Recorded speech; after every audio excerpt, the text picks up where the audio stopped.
प्रभु राम देव भगवान अल्लाह खुदा ईश आदि नाम एक ही शक्ति के हैं।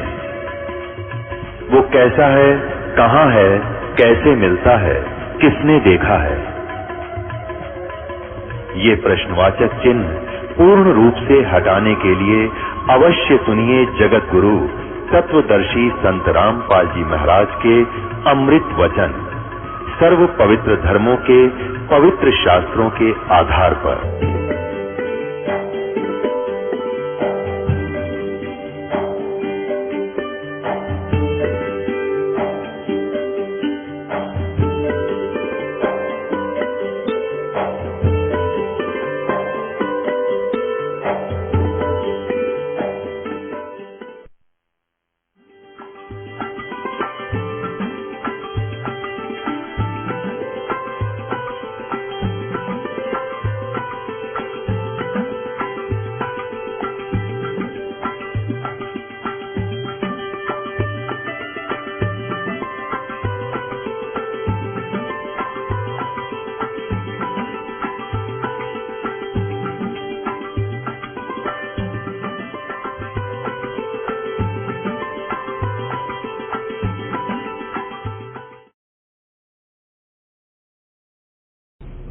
सतगुरुदेव की जय।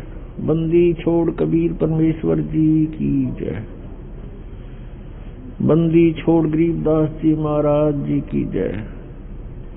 स्वामी राम देवानंद जी गुरु महाराज जी की जय।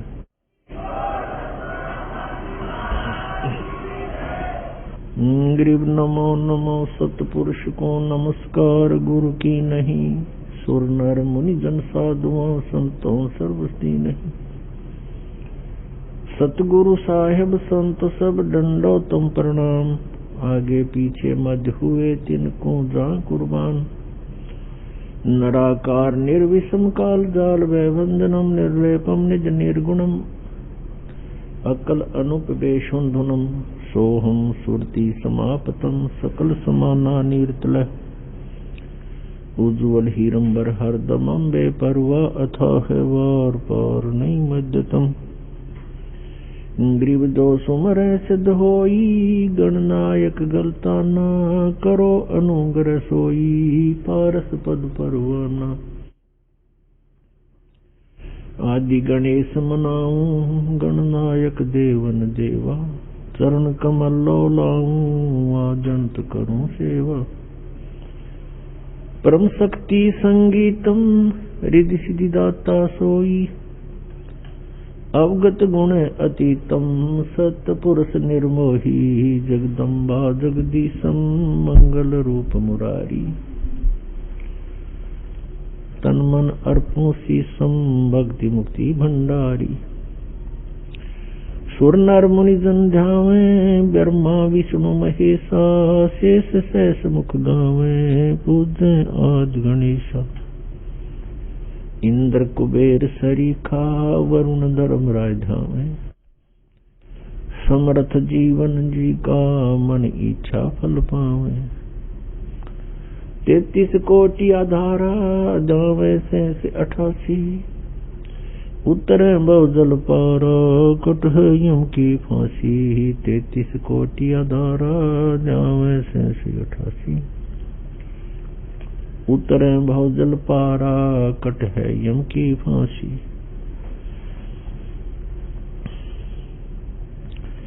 कर जोरूं विनती करूं,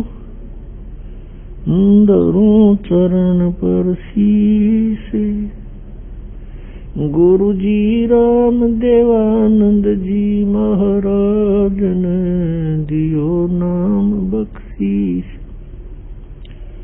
कोटि कोटि सिजदा करूं, कोटि कोटि प्रणाम।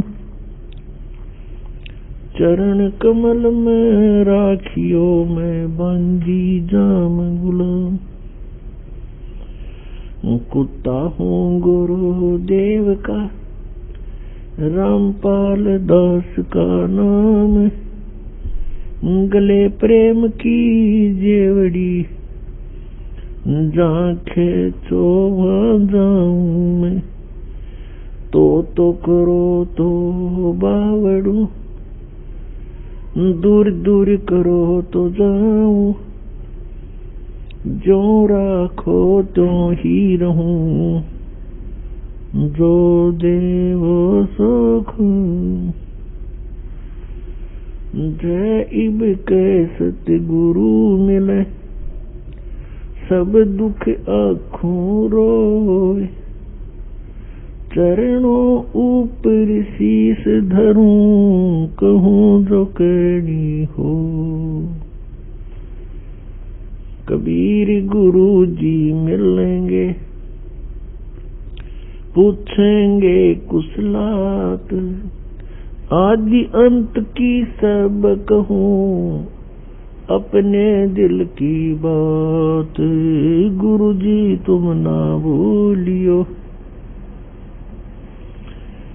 चाहे लाख लोग मिल जाएं, हमसे तुमको बहुत है, तुम जैसे हमको नहीं। तुमरे विसारे क्या बने, मैं किसकी शरण में जाऊं। शिव बिरंच मुनि नारद, तिनके हृदय न समाऊं। अवगुण किए तो बहुत किए, करत न मानी और, बावे बंदा बख्श दियो, बावे गर्दन उतार।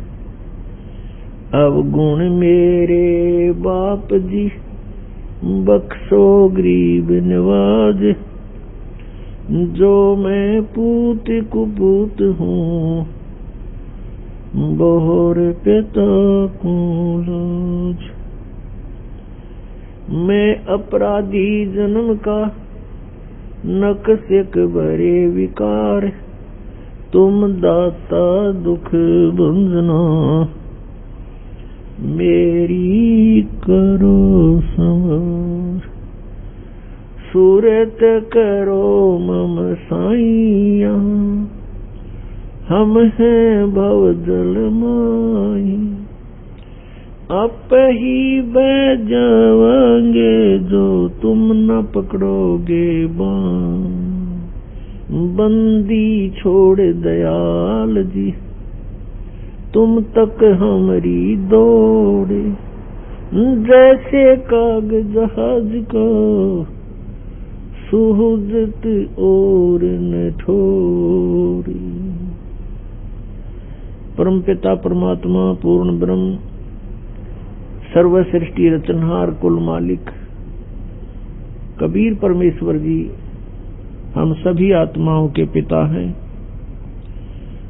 जितने भी यहाँ 21 ब्रह्मांड के अंदर आत्माएं हैं, ये सभी उस परमेश्वर कबीर जी की आत्माएं हैं। अब यहाँ हम काल के लोक में रह रहे हैं। इस काल के लोक में प्राणी सुखी नहीं हो सकता, और हम यहाँ सुख की खोज कर रहे हैं। जिसके पास धन नहीं है वो चाहता है कि मैं धनवान हो जाऊं, सुखी हो जाऊंगा।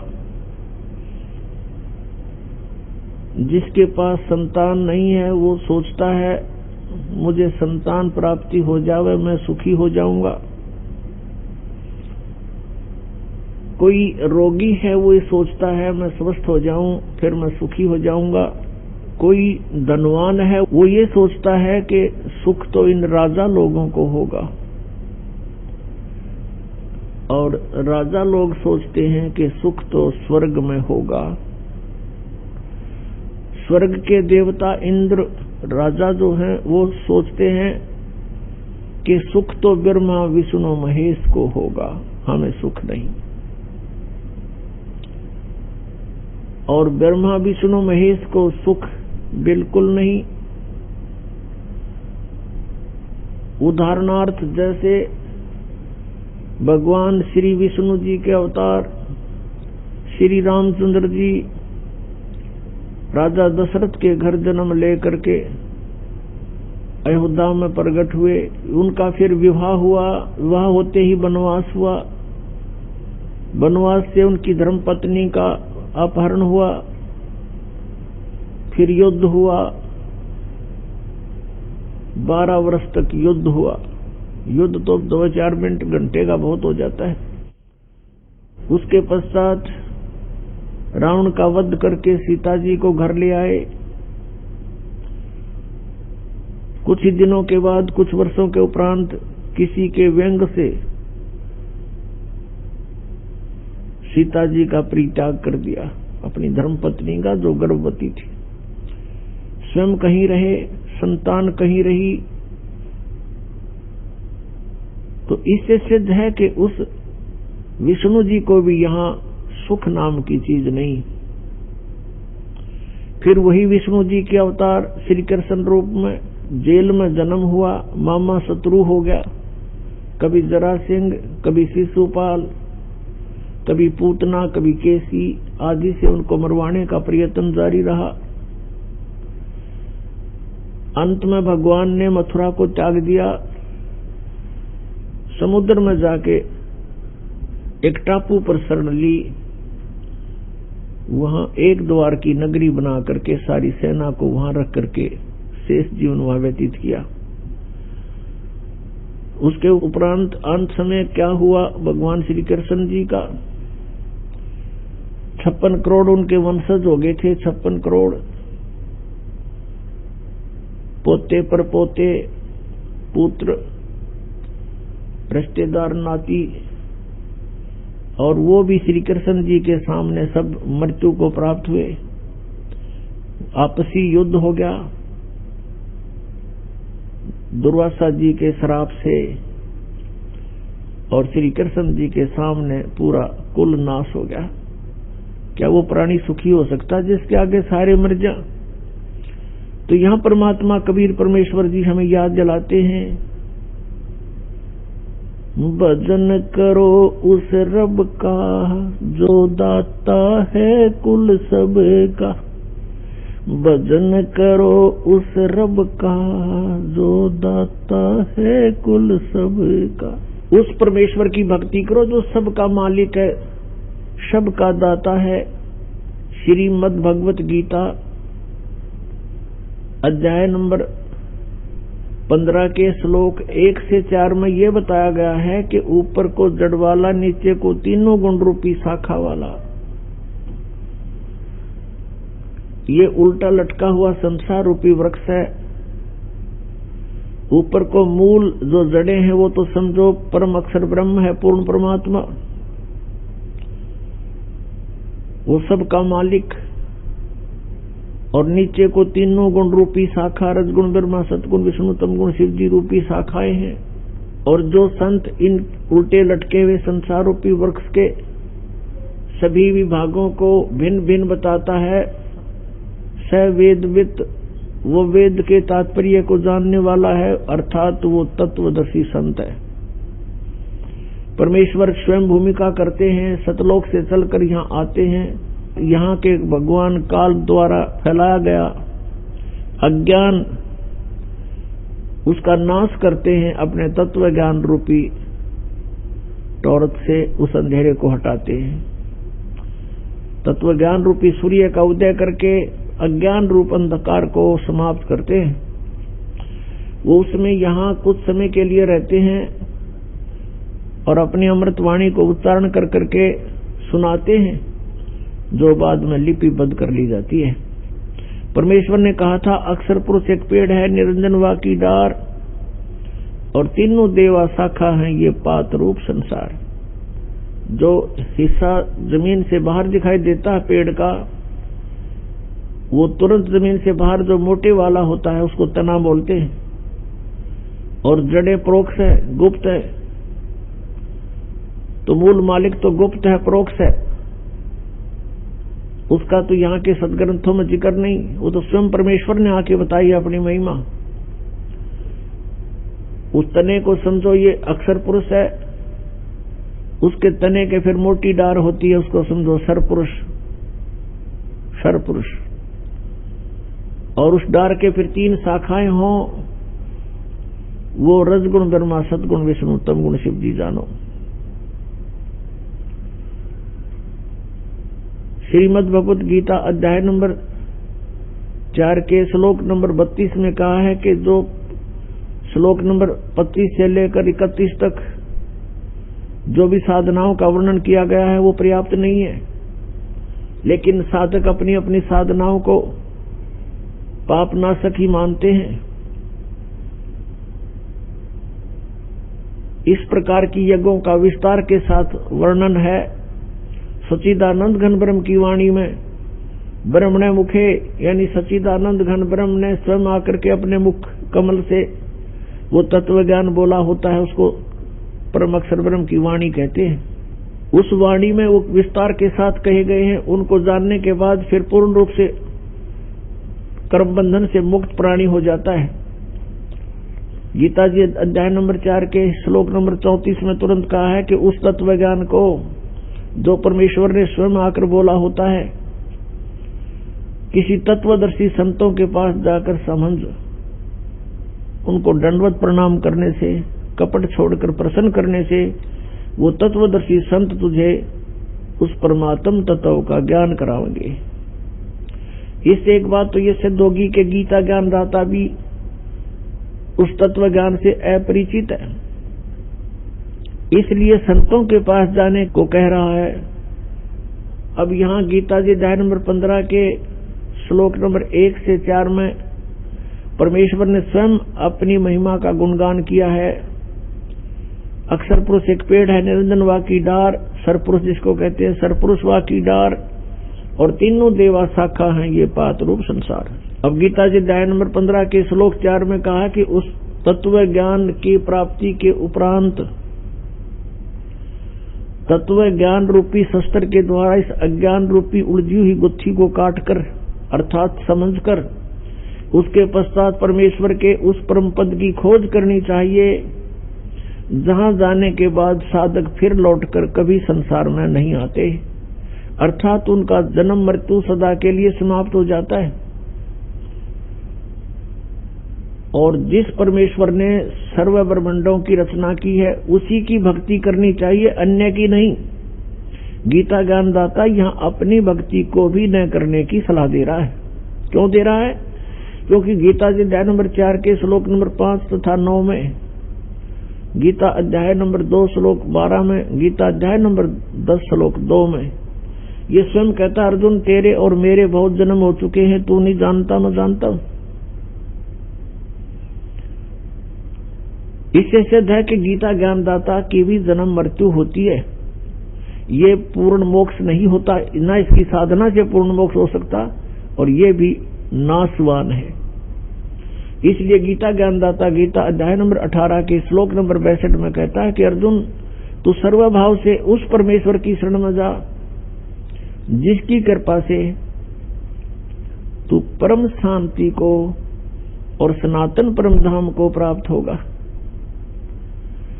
जब तक प्राणी जन्म और मृत्यु के अंदर है इसको शांति नहीं हो सकती, चाहे ब्रह्मा की पदवी पा ले, चाहे विष्णु की पदवी प्राप्त कर ले, चाहे शिव की पदवी प्राप्त कर ले, या छोटे मोटे राजाओं का तो अब कोई अस्तित्व नहीं है, जबकि ब्रह्मा विष्णु महेश तक की पदवी पर प्राणी सुखी नहीं है। इसलिए गीता जी अध्याय नंबर 7 के श्लोक नंबर 18 में गीता ज्ञानदाता कहता है कि जितने भी भक्त हैं, साधक हैं, जिन्होंने वेदों को जाना समझा और तत्वदर्शी संत ना मिलने से अपने आप निष्कर्ष निकाल लिया, ओम नाम को मोक्षदायक मान लिया और ब्रह्म को सुप्रीम पावर मान लिया, सुप्रीम गॉड मान लिया,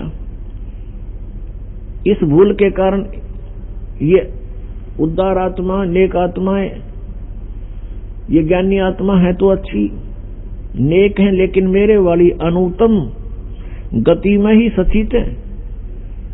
गीता ज्ञानदाता कहता है कि मेरे वाली गति यानी ब्रह्म की गति, ब्रह्म से मिलने वाले लाभ, ओम नाम से जो जाप होता है वो ब्रह्म का है, और ब्रह्म से जो लाभ है उसको कहते हैं वो मेरी गति है, गीता ज्ञानदाता ब्रह्म बोल रहा है श्री कृष्ण जी में। और ये भी अनुत्तम है, ये भी घटिया है, व्यर्थ है, क्योंकि जन्म और मृत्यु अर्जुन तेरे भी और मेरे भी सदा रहेंगे।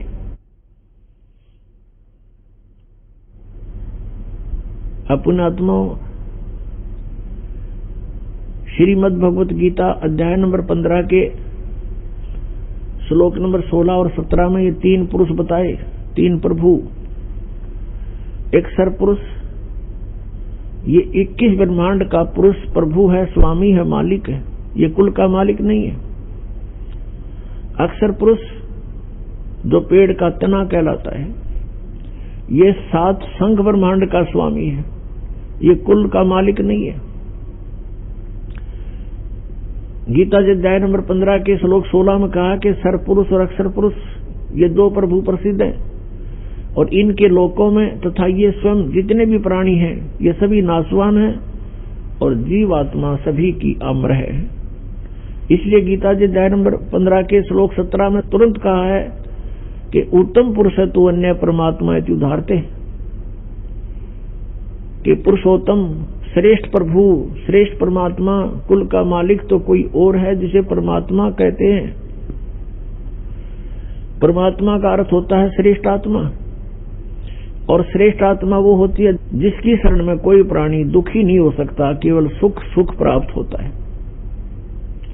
लेकिन यहां प्रभु पुरुष परमात्मा स्वयंभू गणे हो गए, इसलिए यहां परमात्मा ने डिफाइन करना पड़ा कि उसको परमात्मा कहते हैं जो सबसे उत्तम सरपुरुष और अक्षर पुरुष से भी कोई अन्य है और है, और वही तीनों लोकों में प्रवेश करके सबका धारण पोषण करता है। वो है वास्तव में अविनाशी परमेश्वर। पुण्यात्मा, हम सभी कहते थे भक्ति कर ले भाई, किसी भी संत या पंथ में या किसी ग्रंथ में हम पढ़ा करते थे तो सभी प्रेरणा करते थे भगवान की भक्ति करो भाई। मनुष्य जीवन बार बार प्राप्त नहीं होता, परमात्मा की भक्ति करनी चाहिए, मनुष्य जीवन का मुख्य उद्देश्य ही भक्ति करना है। लेकिन हमें ये नहीं पता था कि कौन से राम की भक्ति करें, कौन से प्रभु की हम भक्ति करें। गीता जी अध्याय नंबर 4 के श्लोक नंबर 33 में कहा कि अर्जुन, द्रव्य में यज्ञ से ज्ञान यज्ञ श्रेष्ठ है। द्रव्य में यज्ञ होती है जो धन से, जैसे कोई भंडारा करवा देते हैं, कितने और श्राद्ध कर देते हैं, या कहीं धर्मशाला बनवा देते हैं, या कहीं मंदिर बनवा देते हैं, और कहीं अनाथालय खुलवा देते हैं, कोई कुआं या प्याऊ बनवा देते हैं। तो ये कहा कि इस प्रकार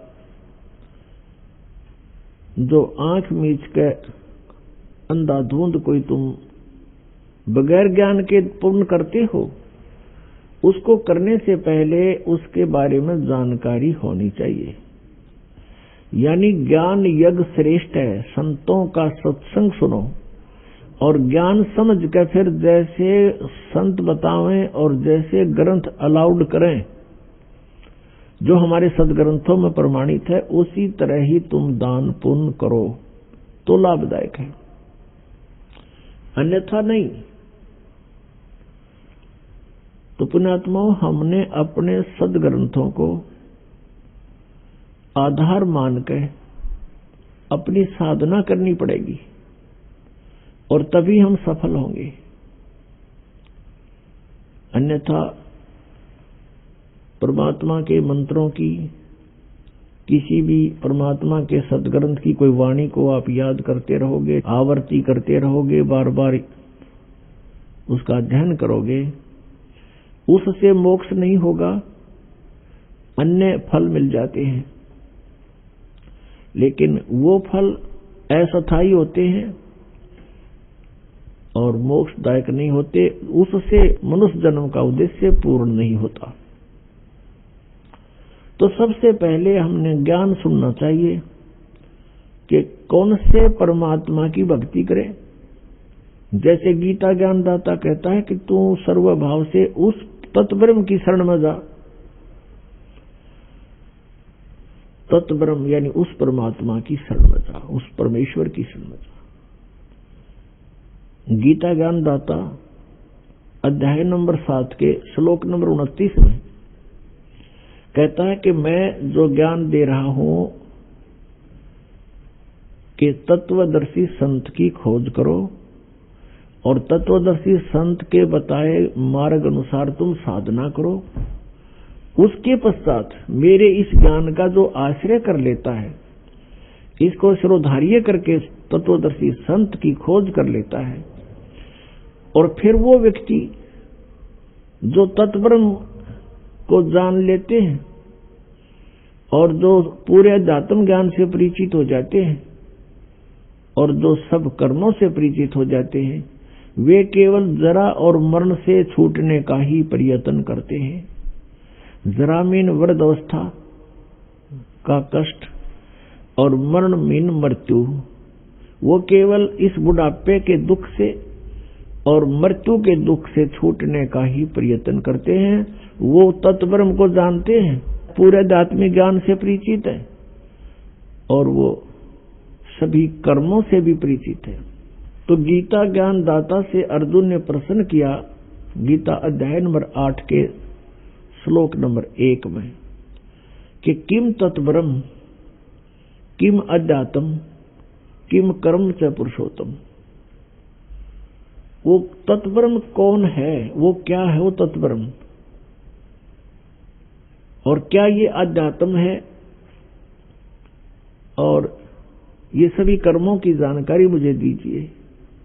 गीता ज्ञान दाता ने 8वें अध्याय के 3 श्लोक में उत्तर दिया है कि वो परम अक्षर ब्रह्म है, वो तत्ब्रह्म। जैसा अभी आपने आदरणीय गरीबदास साहब जी की वाणी सुनी, भजन करो उस रब का जो दाता है कुल सब का। भजन करो उस रब का जो दाता है कुल सब का। जो सबका मालिक है, सबका दाता है, उसकी भक्ति करो, उसका भजन करो। गीता जी अध्याय नंबर 15 के श्लोक नंबर 16 और 17 में ये 3 पुरुष बताए। सरपुरुष, अक्षर पुरुष, ये तो नाशवान बताए हैं। इनके अंतर्गत जितने प्राणी हैं वो भी जन्म और मृत्यु के कष्ट से पीड़ित हैं।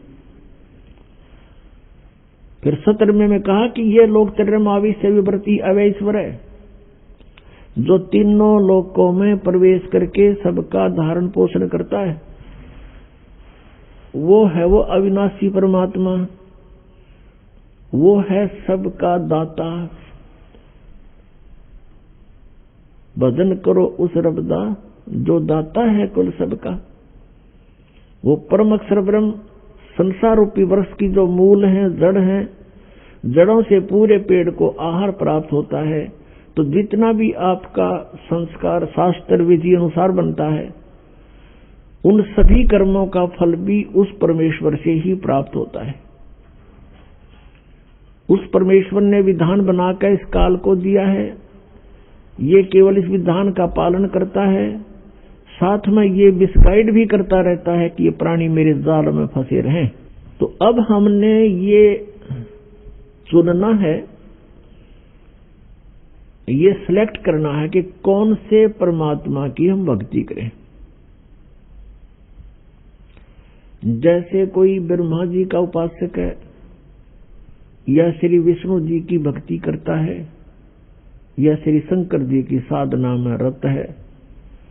अब ब्रह्मा जी का उपासक ब्रह्मा जी के लोक में जाएगा और वहां जाकर के प्रत्येक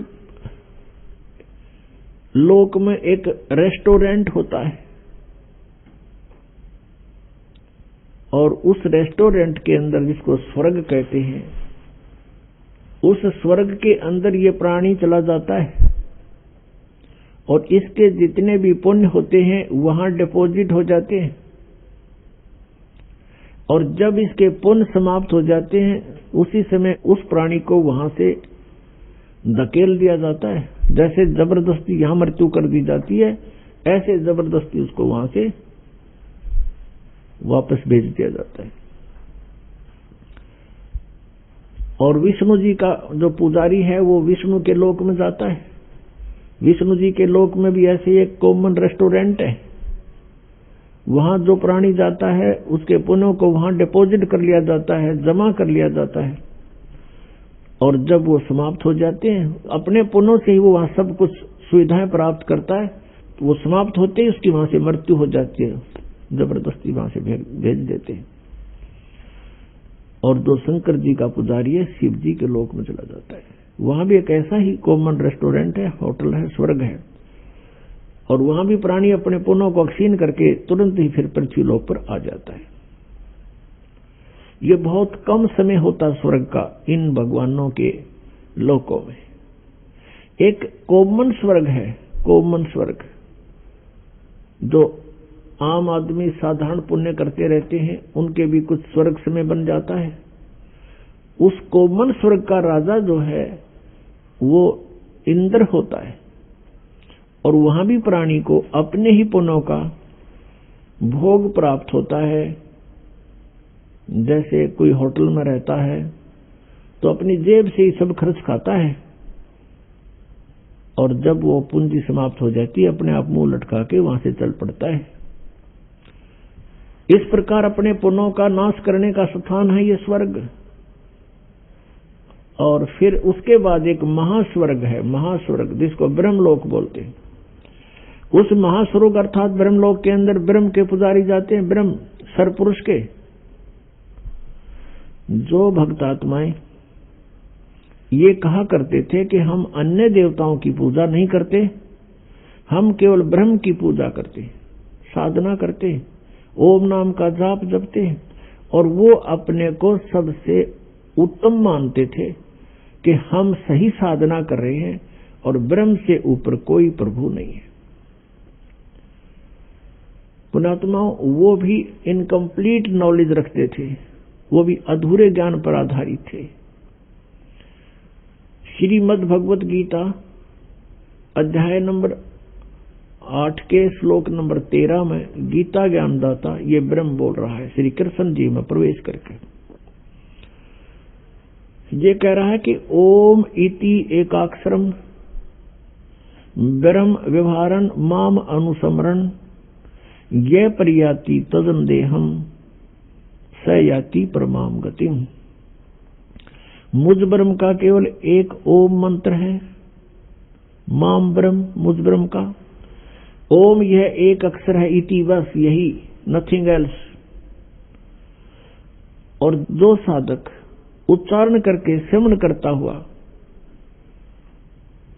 शरीर त्याग कर जाता है, सयाति परमाम गतिम, वो ओम नाम के जाप से जो भी इससे लाभ होती है वो परम गति ओम सतर की है, ओम के जाप के सतर की है। गीता जी अध्याय नंबर 8 के श्लोक नंबर 16 में कहा कि ओम ब्रह्म का जाप है और ब्रह्म के जाप से ब्रह्मलोक प्राप्त होता है। और गीता जी अध्याय नंबर 8 के श्लोक नंबर 16 में कहा कि ब्रह्मलोक पर्यंत भी सभी प्राणी पुनरावर्ती में है। वहां गए हुए उस महास्वर्ग में, बड़े होटल में गए हुए प्राणी भी वापस आते, उनका भी जन्म और मृत्यु होता है। श्रीमद् देवी भागवत गीता प्रेस गोरखपुर से प्रकाशित 7वें स्कंद के 562 और 63 पृष्ठ पर देवी हिमालय राजा को उपदेश दे रही है और ब्रह्म की जानकारी बता रही है। वो बता रही है कि सब पूजाओं को त्याग कर केवल एक ब्रह्म की पूजा करो, उसका ओम नाम है। ब्रह्म की पूजा करो, उसका एक ओम नाम है। उस ओम नाम का जाप करते हुए ब्रह्म प्राप्ति का टारगेट बनाकर जो साधक साधना करता है वो ब्रह्म को प्राप्त होता है, वो ब्रह्म लोक में चला जाता है। वो ब्रह्म कहाँ रहता है? वो ब्रह्म लोक में रहता है। अब गीता ज्ञानदाता ब्रह्म है। ये गीता जी अध्याय नंबर 18 के श्लोक नंबर 62 में, गीता जी अध्याय नंबर 15 के श्लोक नंबर 4 में ये स्पष्ट कर रहा कि अर्जुन तू सर्वभाव से उस परमेश्वर की शरण में जा। कोई अन्य भगवान है गीता ज्ञानदाता से, उसकी कृपा से ही तू परम शांति को और सनातन परम धाम को प्राप्त होगा। और गीता जी अध्याय नंबर 15 के श्लोक नंबर 4 में कहा कि जब तत्वदर्शी संत मिल जावे उसके पश्चात परमेश्वर के उस परम पद की खोज करनी चाहिए जहां जाने के बाद साधक फिर लौटकर संसार में नहीं आते। और जिस परमेश्वर ने सब ब्रह्मांडों की रचना की है उसी की भक्ति करो, उसी की शरण में रहो, और की नहीं। गीता ज्ञानदाता अपनी सतिथि बता ही रहा है कि अर्जुन तेरे और मेरे बहुत जन्म हो चुके हैं, तू नहीं जानता मैं जानता हूं। इससे सिद्ध हो गया कि गीता ज्ञानदाता जो सरपुरुष है जिसको ब्रह्म भी कहते हैं, इस ब्रह्म के साधक भी जन्म और मृत्यु के ही जाल में, इस कर्म में फंसे रहते हैं। और जब तक प्राणी जन्म और मृत्यु के क्रम में है वो सुखी नहीं हो सकता, उसको परम शांति नहीं हो सकती। इसलिए गीता जी अध्याय नंबर 18 के श्लोक नंबर 62 में कहा है कि अर्जुन तू सर्वभाव से उस परमेश्वर की शरण में जा, उसकी कृपा से ही तू परम शांति को और सनातन परम धाम को प्राप्त होगा। और गीता जी अध्याय नंबर 15 के श्लोक नंबर 4 में स्पष्ट कर दिया कि उस परमेश्वर के उस परम पद की खोज करनी चाहिए जहां जाने के बाद साधक फिर लौटकर कभी संसार में नहीं आती। तो ये है वो पूर्ण मोक्ष।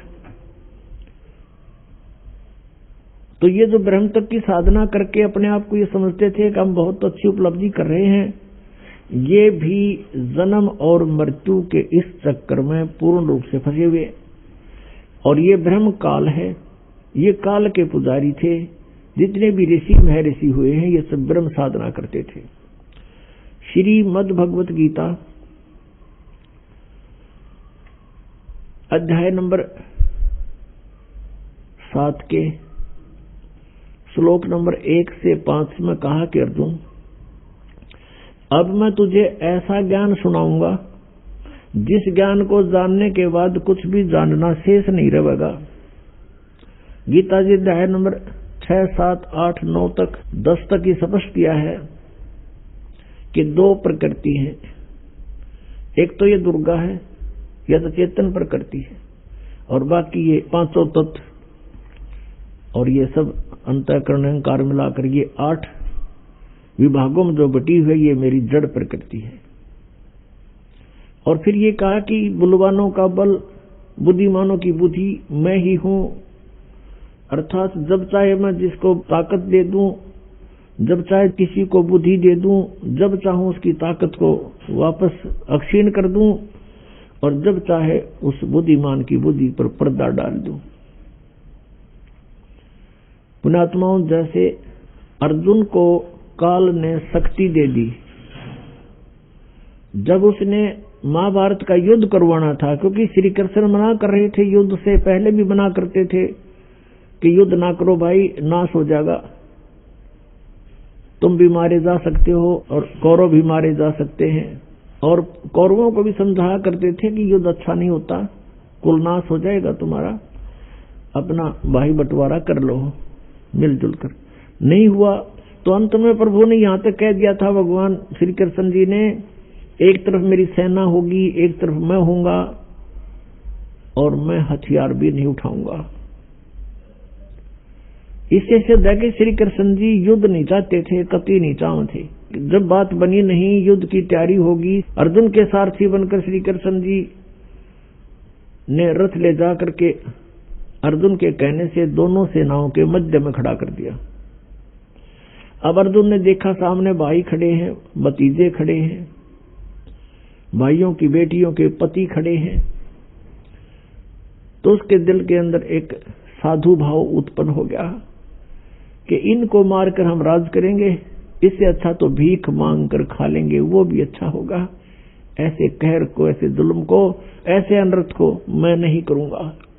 फाइनल फैसला लेकर और रथ के पिछले भाग में बैठ गया।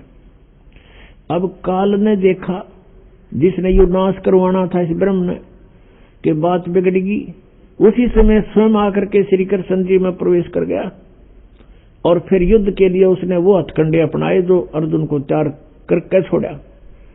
पहले तो ज्ञान समझाना शुरू किया, तू के लेकर आया था, आत्मा तो अमर है, तू क्यों डरता है, पहले भी बहुत बार जन्म लिए, आगे भी मरते रहेंगे, ये मत सोच अभी पैदा हुए हैं आगे नहीं होंगे, ये तो शरीर छोड़ जाता है प्राणी दूसरा ग्रहण कर लेता है। 100 बातें अटकल लगाई, लेकिन अर्जुन ने हाथ खड़े कर दिए, प्रभु मेरी समझ में बात ये आती नहीं, मैं युद्ध नहीं करूं। आखिर में उसने उसको भयंकर रूप दिखाया अपना वास्तविक, कि मैं काल हूं, खा जाऊंगा। अब जिसको देखकर अर्जुन जैसा योद्धा भी कांपण लग गया, तो क्या वो भगवान हो सकता है जिसको देखते कलजा पाटे? वो स्वयं कह रहा है कि मैं काल हूं 11वें अध्याय के 32वें श्लोक में, और सबको नाश करने के लिए आया हूं। तो नाश करने वाला प्रभु परमात्मा नहीं हो सकता, श्रेष्ठ आत्मा नहीं हो सकता। तो पुण्यात्मा ये श्री कृष्ण में प्रवेश करके ब्रह्म बोल गया और इसने ये महाभारत का युद्ध करवा दिया, नाश करवा दिया। तो जब उससे युद्ध करवाना था अर्जुन से, तब तो उसको पावर दे दी और खूब कूद कूद कर नाश करा, दुनिया मार डाली, वो पाप लिख दिए अर्जुन के बैड अकाउंट में। फिर जब श्री कृष्ण जी का पूरा कुल नाश हो गया और श्री कृष्ण जी का भी वध कर दिया गया विषाक्त तीर मार के, एक शिकारी के द्वारा धोखे से लग गया। वो शिकारी कौन था? वो शिकारी था बाली वाली आत्मा, जो त्रेता युग में विष्णु जी श्री राम रूप में आए हुए थे। उस समय सुग्रीव के भाई बाली को श्री राम रूप में विष्णु जी ने धोखे से मारा था, वृक्ष की ओट लेकर। तब बाली ने कहा था कि तू अगर शूरवीर था तो सामने आता, और ऐसे तूने कायरता से मुझे मारा है, ये दंड तूने भोगना पड़ेगा, मेरा बदला देना होगा। उस समय फिर बुद्धि दे दी काल ने रामचंद्र जी को, कहा कि तेरा बदला दूंगा द्वापर युग में। वही विष्णु श्री कृष्ण रूप में आए। वो बाली वाली आत्मा एक शिकारी बना, शिकारी ने एक विषाक्त तीर बनवा लिया जहर से बुझा हुआ, और श्री कृष्ण जी प्रभास क्षेत्र में एक पेड़ के नीचे लेटे हुए थे। वहां उसके पैर के तलवे में एक पद्म था। उस पद्म की बहुत चमक होती है, जैसे दिन के समय में 100 वाट का बल्ब जग रहा हो और उसकी टिमटिमाती सी रोशनी चमक दिखाई देती है। ऐसे वृक्ष के झुरमटों के बीच से उस शिकारी ने देखा कि कोई मृग बैठा है, लगता है उसकी आंखें चस रही है, और वो थे भगवान श्री कृष्ण जी के पैर में लगा हुआ पद्म। शिकारी ने आओ देखा ना ताव देखा, पत्तों के अंदर से निशाना साध दिया और उस तलवे पर ठोक दिया विषाक्त तीर, जिससे श्री कृष्ण जी का वध हुआ। उसके पश्चात 500 पांडव रिलेटिव थे, वो वहां पहुंचे। अर्जुन की ड्यूटी लगा दी। श्री कृष्ण ने मरते मरते कहा था कि अर्जुन तुम सभी यहाँ की औरतों को ले जाना, यहाँ कोई पुरुष बचा नहीं, आसपास के लोग इनकी बेइज्जती करेंगे, ये मेरी प्रार्थना है। तो अर्जुन सभी गोपियों को, सभी औरतों को लेकर के वहां चल पड़ा था, और वही धनुष उसके पास था जिससे उसने महाभारत का युद्ध जीता था। रास्ते के अंदर अर्जुन को भीलों ने घेर लिया, अर्जुन को पीटा और सारा धन लूट लिया, कुछ औरतों को भी साथ घसीट ले गए। अर्जुन खड़ा खड़ा देख रहा है और कांप रहा है, उसके हाथ से वो धनुष नहीं चल रहा है। अब जब वो सारा एपिसोड हो लिया, भील चले गए, तब अर्जुन कहता है कि ये कृष्ण हमारा दुश्मन था, रिलेटिव नहीं था, इसने हमारे साथ सदा धोखा किया। जब मैं युद्ध के मैदान में लड़ रहा था मुझे इतनी शक्ति दे दी कि एक तीर से 20-20 मार देता था, और आज वही अर्जुन है, वही ये गांडीव धनुष है, आज ये मेरे से चल भी नहीं रहा। यहां परमात्मा कहते हैं कबीर परमेश्वर जी के मूल लखनी मूर्खा गिनते हैं क्यों डार, तुम इसकी जड़ को नहीं पहचान रहे, इसका ये मूल कौन है, जड़ कौन है इन कुकर्मों की।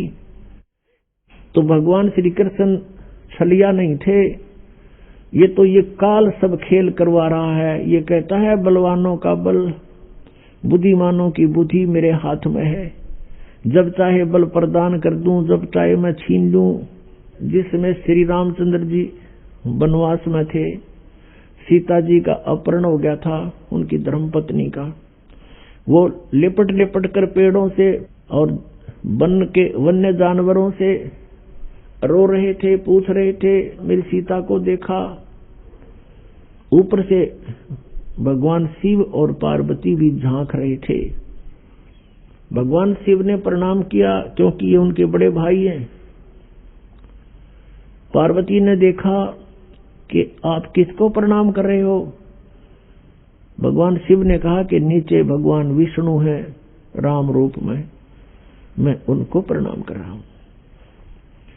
पार्वती कहने लगी भगवान होकर रोए, मैं तो नहीं मानती ये विष्णु जी हो सकते हैं, मैं इसकी परीक्षा लूंगी। भगवान शिव ने कहा कि तू परीक्षा मत लेना और सीता रूप मत बनाना, मेरे काम की नहीं रहेगी तू। उस समय तो पार्वती जी ने कहा कि ठीक है, मैं नहीं परीक्षा लूंगी। जब भगवान शिव जी इधर उधर गए सैर सपट्टे को, पीछे से सीता रूप बनाया, श्री रामचंद्र जी के सामने खड़ी होगी। अब रामचंद्र जी ने उस समय पार्वती जी को पहचान लिया, क्योंकि काल ने उसकी बुद्धि ऑन कर दी और पहले ऑफ कर दी। अपनी पत्नी का तो न्यू पता ना हुआ, ले गया कौन उठा के, और फिर वो ज्योतिषी हो गया, वो इससे वक्ता हो गया, एकदम पहचान लिया कि तू तो पार्वती है। ये दक्ष पुत्री यहां कैसे आ गई, भगवान शिव को क्यों छोड़ आई। वो शर्मिंदा हुई, आके भगवान शिव से कहा कि सचमुच वो तो सचमुच विष्णु जी हैं, आप ठीक प्रणाम कर रहे थे।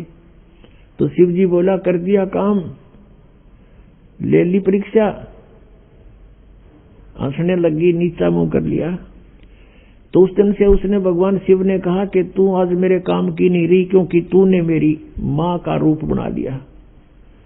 बड़े भाई की पत्नी माता के तुल्य होती है, कि तूने मेरी मां का रूप बना लिया, मेरे काम की पत्नी रूप में नहीं रही। तो पुणात्मा युग काल के इसे बखेड़े हैं। अब उस पार्वती ने सोचा कि यो पक्का है जिद का। अब यो मुंह तो बोला नहीं, बोलना बंद कर दिया। कई दिन तो रही उसके साथ, फिर वो बात ही नहीं कर रहा, मुंह फेर कर बैठ जाता है। पार्वती ने सोचा यो तो नरक हो गया, घर नहीं रहा। तो बेटी को फिर कुछ दिखाई नहीं देता, अपना पीहर दिखाई देता है माय का। अब उन्हें सोचा अपने मां के चलती हूं, कुछ दिन इसकी बुद्धि ठिकाना आ जाएगी। अब वो आ गई राजा दक्ष के घर पे, अपने पिता के घर पे। उधर से राजा दक्ष के घर पर एक यज्ञ चल रहा था, धार्मिक अनुष्ठान हो रहा था।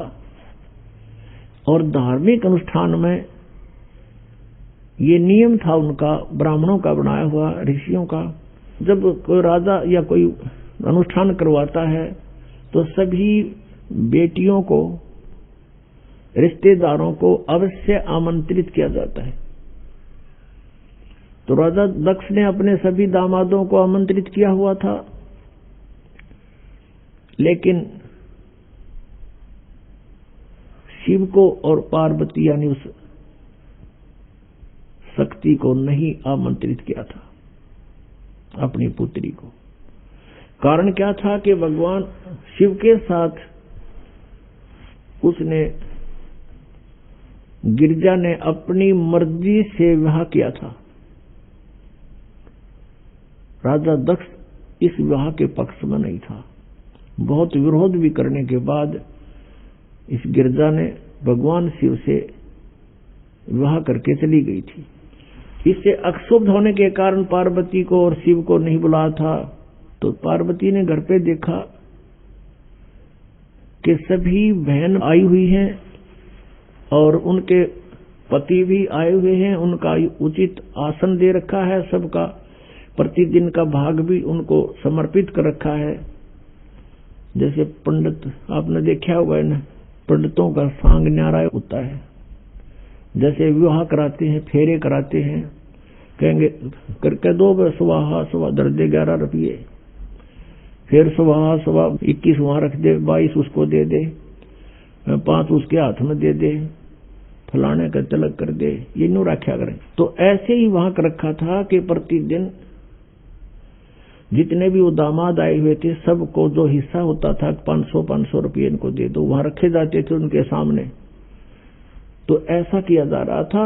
भगवान शिव का कहीं आसन भी नहीं था और जो बहनों के बटेऊ यानी पति नहीं आए हुए थे पार्वती की बहनों के, उनका आसन लगा रखा था, उनका हिस्सा फिर भी वहां रखा जा रहा था, उनका स्थान निर्धारित अलग से किया हुआ था। शिव का वो भी नहीं था। तो पार्वती अपनी मां के पास गई।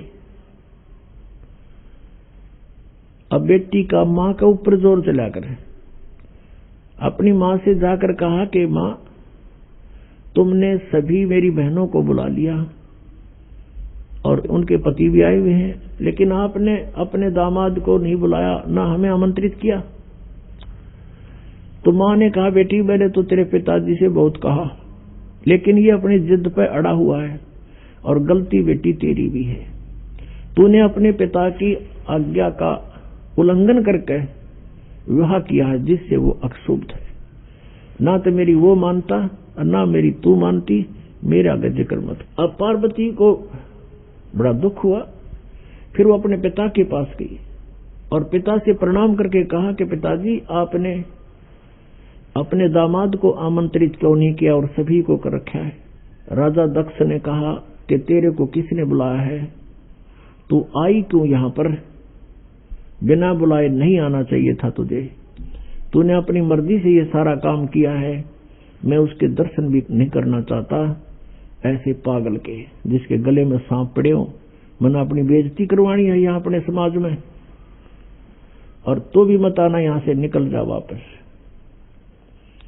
अब इस बात से वो बहुत दुखी होगी। कौन? वो पार्वती।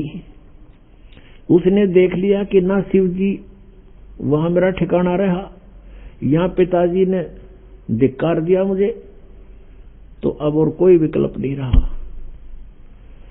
अब उसने गुस्सा आ गया कि मैं तेरे यज्ञ कराती हूं सफल, उस हवन कुंड में ये क्या करा करते ये ब्राह्मण लोग। ब्राह्मण का अर्थ कोई जाति विशेष नहीं, जो गुरु पद प्राप्त है उसको ब्राह्मण कहते हैं। जो ब्राह्मण सोए जो ब्रह्म पहचाने, ये ब्रह्म तो पहचाना नहीं था, लेकिन ये नकली ब्राह्मण जरूर प्रसिद्ध हो रहे थे गुरु रूप में। तो वो क्या करते थे, एक नया अपना दिखाने के लिए पूरा एक बहुत बड़ा हवन कुंड बना देते थे, बहुत बड़ा 8 फुट गहरा और 10 बाई 10 का चौड़ा, उसमें घेर कर लक्कड़, राजा का घी कौन सा करते डालना था, बरबर कटोरे भर घेर, स्वाहा स्वाहा, वो बक्कड़ पाट रहा पूरा, डीक बड़ा उसमें। वह पार्वती उस कुंड में, हवन कुंड में कूद गई और जड़गी सारी। तत्परता से उसको निकाल अवश्य लिया, लेकिन वो उसका अस्थि पंजर शेष था, सब मांस और वो चाम जल चुका था, केवल हाड शेष थी। इस बात का पता चला भगवान शिव ने। अब वहां से चला अपनी सेना लेकर, कि दक्ष न मैं करूंगा सीधा। अब इस बात का पता चल गया दक्ष को कि भगवान शिव चल पड़े अपनी पूरी गणों को लेकर के। उधर से जो आए हुए थे अतिथि, उनमें ब्रह्मा जी और विष्णु जी भी उपस्थित थे। अब जब उनको न्यू पता चला कि शिव जी आ रहे हैं पूरी सेना के साथ, तो भगवान विष्णु भी खिसकन लगे और ब्रह्मा जी भी खिसकन लगे। ब्रह्मा जी तक खिसके गए, कंते कंते भी चले गए, वगैरह कौन मरे सिर फुड़वा के। दक्ष ने भगवान विष्णु से हाथ जोड़कर कहा, आपको मैंने संरक्षक रूप में बुला रखा था, मेरी यज्ञ संपूर्ण हो तब तक आपको आमंत्रित था, आप मेरी रक्षा के लिए आए थे, आप भी जा रहे हो। विष्णु जी ने मना किया कि नहीं, मैं जा रहा हूं, नहीं रुक पाऊंगा। ज्यादा कहने से विष्णु जी रुक गए। उधर से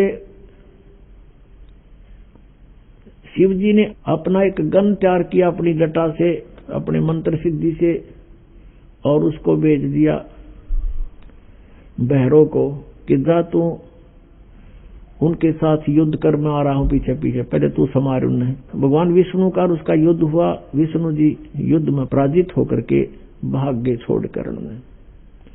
उधर से भगवान शिव आ गया। शिव जी ने राजा दक्ष की नाड़ काट दी, गर्दन काट दी। ये तो लंबी कहानी है। फिर और कहते हाथ पांव जोड़े, उसने रहम आ गया, एक बकरे की गर्दन उसका दक्ष का ला दी, बकरे का मुंह कर दिया ऊपर से। अब जब तक इनके श्वास हैं तो ये भगवान उनको इतना लाभ दे सकते। फिर क्या देखा, अब पार्वती को वहां जला हुआ देखा। भगवान शिव में मोह का सागर उमड़ गया। जब तक मुंह फेर कर सोया था, और अब उस जड़े हुए कंकाल को सीने से लगा लिया उठा के, और पार्वती पार्वती पार्वती पागल सा होकर घूमो जंगला में गए, नाना ने दौड़ा। कहते 10,000 वर्ष तक ऐसे भटकता रहा,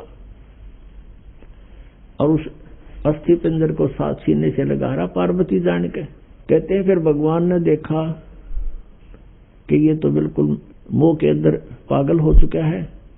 कहते हैं सुदर्शन चक्र से उस अस्थि पिंजर के यानी पार्वती वाले उस बॉडी के हड्डों को सुदर्शन चक्र से छिन्न भिन्न कर दिया। कहते हैं जहां आंख पड़ी वहां नैना देवी, जहां धड़ गिरा वहां वैष्णो देवी, जीभ गिरी वहां ज्वाला देवी के मंदिरों की स्थापना होगी।